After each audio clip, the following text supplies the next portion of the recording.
సేవలోనే సంతృప్తి ఉందని చరిత్ర అధ్యాపకులు జీబీ ఇమ్మనేలు అన్నారు.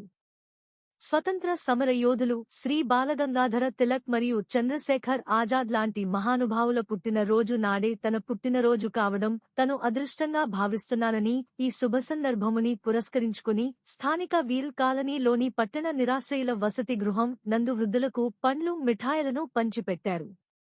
ప్రతి ఒక్కరూ సంపదను దాచుకోవడం కాదు, సంపదలో కొంతైనా సేవా కార్యక్రమాలకు ఉపయోగించాలని, అప్పుడే మన జీవితానికి సంతృప్తి లభిస్తుందన్నారు. దేశ ప్రధాని మోడీ తన గురువు లాంటివారని, పేదరిక నిర్మూలన, దేశ అభివృద్ధి కోసం ఆయన అహర్నిశలు శ్రమిస్తున్నాడని, ఆయన బాటలోనే ప్రతి ఒక్కరూ నడవాలన్నారు. పేదరికం లేని దేశంగా భారతదేశం ఉండాలని ప్రధాని ఆశయం అన్నారు. మామూలుగా వచ్చేసి గాంధీ కన్నా ముందు స్వాతంత్ర సంగ్రామ పోరాటానికి నాయకత్వం వహించిన శ్రీ బాలగంగాధర తిలక్ గారి యొక్క జన్మదినము. దాంతోపాటు ఆనాడు రాజ్గురు, సుఖ్దేవ్, చంద్రశేఖర్ ఆజాద్ అనే ముగ్గురు ఫ్రీడమ్ ఫైటర్స్ దాదాపుగా వాళ్ళని ఉరిదీసింది బ్రిటిష్ గవర్నమెంట్. చంద్రశేఖర్ ఆజాద్ యొక్క జన్మదినం కూడా ఈరోజే. అటువంటి గొప్ప నాయకుల యొక్క జన్మదినంతో పాటు నా జన్మదినం కూడా ఈరోజు. నాకు ఈరోజు వచ్చేసి దాదాపుగా మన ప్రియతమ ప్రధానమంత్రి మోడీ గారు 2014 నుంచి నేను రామసేతు, నేతా సుభాష్ చంద్రబోసు, లాల్ బహదూర్ శాస్త్రి, తర్వాత వచ్చేసి నరసింహారెడ్డి లాంటి బుక్కులు చాలా పంపించాను ఆయనకు.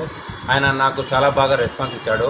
ఒక సామాన్యుడికి ఒక ఢిల్లీ పీఠంలో ఉన్న ఒక వ్యక్తి రెస్పాన్స్ ఇవ్వడం అనేది ప్రజాస్వామ్యానికి ఒక రకంగా చెప్పాలంటే చాలా గర్వకారణము. అటువంటి పెద్ద మనసున్న మోడీ గారికి కూడా నేను ధన్యవాదాలు చెప్తున్నాను. ఆయన రెగ్యులర్గా ప్రతి ఎవ్రీ ఇయర్ తను నాకు బర్త్డే శుభాకాంక్షలు ట్విట్టర్ ద్వారా నాకు తెలియజేస్తూ ఉంటాడు ఆయన. అటువంటి గొప్ప ప్రధాని మనకు ఉండడం వల్ల మనకు చాలా ఎంతో మనం గొప్పదనంగా భావించవచ్చు. ఈరోజు నా బర్త్డే సందర్భంగా ఇక్కడ అనాథాశ్రయంలో నాతో పాటు బాలగంగాధర తిలక్, చంద్రశేఖర్ ఆజాద్ బర్త్డే సందర్భంగా ఇక్కడ అనాథాశ్రయంలో ఉన్న అనాథులకంతా ఒక మిఠాయి పంపకాలు, తర్వాత పలహారాలు పంపిణీ జరిగింది. నా శుభదినంగా నాకు ఇచ్చిన అవకాశానికి మీకు ధన్యవాదాలు తెలియజేసుకుంటాను. Thank you.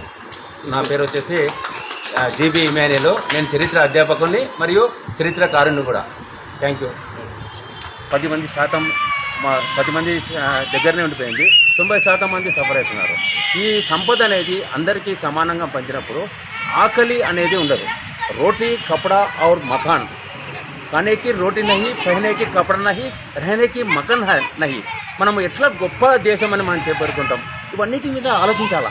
నాయకులు చాలా మాత్రం మార్పు తీసుకురావాలా.